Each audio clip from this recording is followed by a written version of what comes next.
Okay, so here begins the tutorial. Before we get started in actually working in Photoshop, one of the important things is to be able to use seamless textures.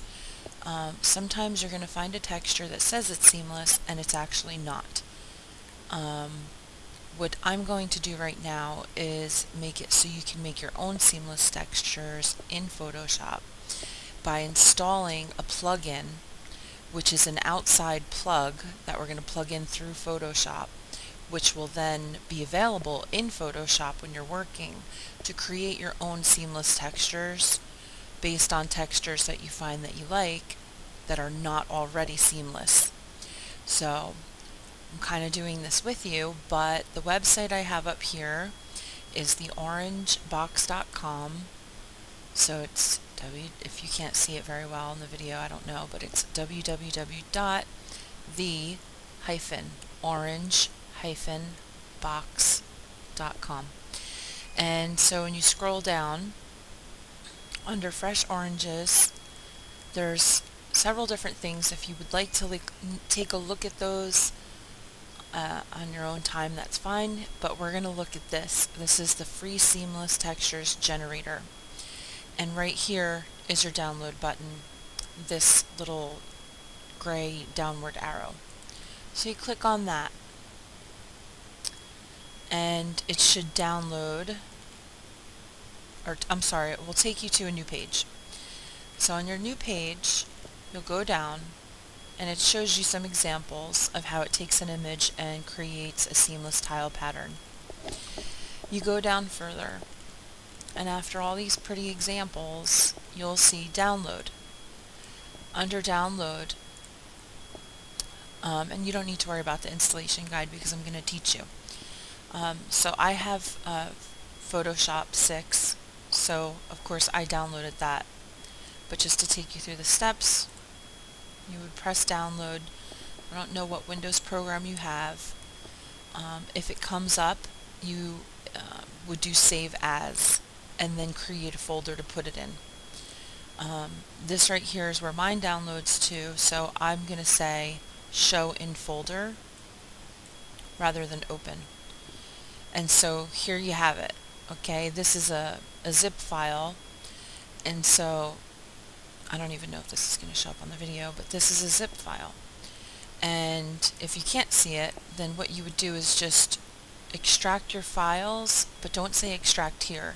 Just hit extract files, and then go to maybe your desktop. Create a new folder, and label it extension, so that it's very easy to find. Okay, so I already did that. And so mine says extension, and I just clicked on the word extension for that file and then hit OK. But since I've already done it, I'm going to cancel this. You should hit OK. Alright, next you can close that out, and you would go to this bar, the start button, and in the start button there's a search area. You would just want to type in Adobe and then EXT. You'll see the program come up in the list, Adobe Extension Manager. You're going to open that.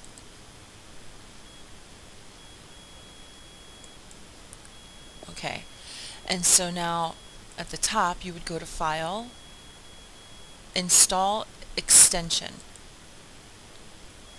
Now I already had navigated to this, so it came up for me, but let's say you were at my computer or whatever. You're going to look for your desktop, either by, if you're in a separate area, you can go to this file to go up all the way to your desktop or your computer and find your way to your desktop. But I'm going to go just to my desktop, and then at that point I would just look for the folder that says extension. And when I open it, here's the folder. Open that, and then inside of that folder you'll find this little weird file name, and you hit open. Okay, Adobe Extension Manager is now prompting me to accept the license, even though I have some special kind of copy, if you know what I mean. I'm going to hit accept. It's safe to do that. Now I'm getting a message here with a red question mark that says the extension contains the following Creative Suite extensions with a publisher that cannot be verified. Are you sure you want to install this extension? Okay. This is not saying you have a virus or this is terrible. It's just saying that the publisher cannot be determined. That's very common with any type of Adobe Photoshop fonts, or it's just the way it works. But I would not think twice about it. It seems to be no problem at all. So I'll hit install. And then it pops up to give me my user account control, asking if I want to allow them to make changes to the computer, and I'm going to say yes. Now it's installing the extension.